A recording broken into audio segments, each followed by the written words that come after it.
Shri Swami Samarth. Hi hello नमस्कार, मी सोनुप्रिया तुम्हा सर्वांचं आपल्या नवीन एका व्हिडिओमध्ये स्वागत करते. तर आज दीप अमावस्येच्या दिवशी आपण घरातील दिवे लावतो, दीपपूजन करतो. घरामध्ये सुख समृद्धी, आरोग्य, सकारात्मक ऊर्जा नांदावी अशी देवाकडे प्रार्थना करतो. पण तुम्हाला माहीत आहे का, दीप अमावस्येच्या दिवशी आईने आपल्या मुलांचे औक्षण केल्यास हा दिवस आणखी प्रेमाने आणि भक्तिभावने साजरा करता येतो. मुलांना दृष्ट लागू नये, त्यांच्यावर देवाची कृपा राहावी, त्यांचं आरोग्य अगदी उत्तम राहावं आणि त्यांच्या आयुष्यात सुख समाधान नांदावे या भावनेने अनेक घरांमध्ये मुलांचे औक्षण देखील केले जाते. आजच्या या व्हिडिओमध्ये अगदी सोप्या पद्धतीने आपण जाणून घेणार आहोत दीप अमावस्या म्हणजे काय, आईने मुलांचे औक्षण कसे करायचे, औक्षण करताना कोणता मंत्र म्हणायचा, मुलावरून कोणत्या वस्तू ओवाळून टाकाव्यात आणि औक्षण केल्यानंतर काय करावे. त्यामुळे व्हिडिओ शेवटपर्यंत नक्की पहा. दीप अमावस्या म्हणजे चंद्रदर्शन नसलेली रात्र. श्रावण महिन्याच्या सुरुवातीला येणारी अमावस्या महाराष्ट्रात अनेक ठिकाणी दीप अमावस्या म्हणून साजरी केली जाते. या दिवशी घरातील सर्व दिवे स्वच्छ करून त्याची पूजा करण्याची परंपरा चालत आली आहे. दिवा म्हणजे केवळ प्रकाश नाही, दिवा म्हणजे अंधारातून प्रकाशाकडे जाण्याचं प्रतीक आहे. आपल्या घरातला अंधार दूर जावा, त्यासोबतच अज्ञान दूर जावे, संकट दूर व्हावीत आणि घरात सुख शांती नांदावी अशी प्रार्थना या दिवशी केली जाते. म्हणूनच या दिवशी घरातील लहान मुलांसाठीही आई प्रेमाने औक्षण करू शकते. आईने मुलाचे औक्षण कसे करावे. सर्वप्रथम देवघर स्वच्छ करून घ्या. देवघरामध्ये दिवा लावा. शक्य असल्यास तुपाचा किंवा तेलाचा दिवा लावू शकता. यानंतर मुलाला स्वच्छ कपडे घालून, जमत असेल तर नवीन कपडे घालून देवासमोर एका स्वच्छ आसनावर बसवा. आईने स्वतःही स्वच्छ कपडे घालून मन शांत ठेवून औक्षण करावे. औक्षणासाठी एका ताटामध्ये कुंकू, अक्षदा, हळद, फुलं, दिवा आणि आपल्या घराच्या परंपरेनुसार इतर साहित्यही ठेवू शकता. आता सर्वात महत्त्वाची गोष्ट म्हणजे औक्षण करताना मनामध्ये भीती न ठेवता आपल्या मुलासाठी प्रेमाची आणि देवाकडे संरक्षणाची भावना ठेवायची. मुलांच्या कपाळावर हलकेसे कुंकू आणि गंध लावा, अक्षता लावा आणि त्यानंतर दिव्याने मुलाचे औक्षण करा. काही ठिकाणी गव्हाच्या कणकीचे सुद्धा दिवे करतात. ते दिवे करून त्यात वाती घालून तो दिवा प्रज्वलित करून मुलांचे औक्षण केले जाते. दिवा ओवाळताना देवा माझ्या मुलाला निरोगी ठेव, सुखी ठेव आणि आमच्या आयुष्यातील सर्व संकटे दूर कर आणि त्याच्यावर तुझी कृपादृष्टी राहू दे, एवढंच प्रार्थना करायची आहे. औक्षण करतेवेळी आपल्या श्रद्धेनुसार मंत्र म्हणू शकता. सोपा आणि सर्वांना म्हणता येणारा मंत्र म्हणजे ओम श्री गणेशाय नमः, ओम श्री गणेशाय नमः, ओम श्री गणेशाय नमः हा मंत्र जप करावा. किंवा तुम्ही स्वामींचं नाव देखील घेऊ शकता. श्री स्वामी समर्थ, श्री स्वामी समर्थ, श्री स्वामी समर्थ हा नामजप प्रेमाने करता येईल. मुलांच्या आरोग्यासाठी, मुलांच्या संरक्षणासाठी आपण मनापासून प्रार्थना करू शकतो. तुम्हाला मंत्र म्हणायचा असेल तर ओम त्र्यंबकम यजामहे सुगंधिं पुष्टिवर्धनम उर्वारुक्मे वंदना मृत्योर्मोक्षीयमामृता.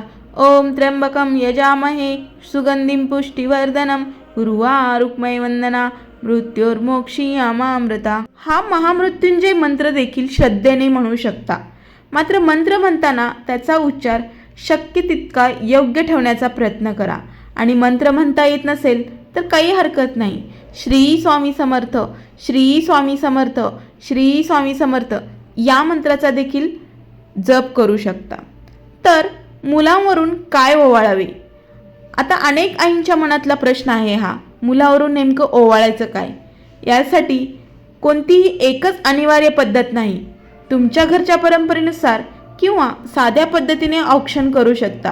काही घरांमध्ये दृष्टी काढण्यासाठी मीठ आणि मोहरीचा वापर केला जातो.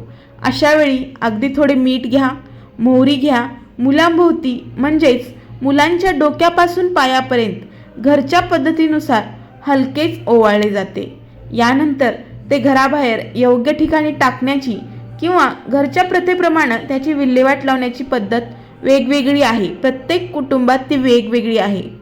पण मंडळी, याकडे श्रद्धेची आणि पारंपरिक दृष्टी काढण्याची पद्धत म्हणून पहा.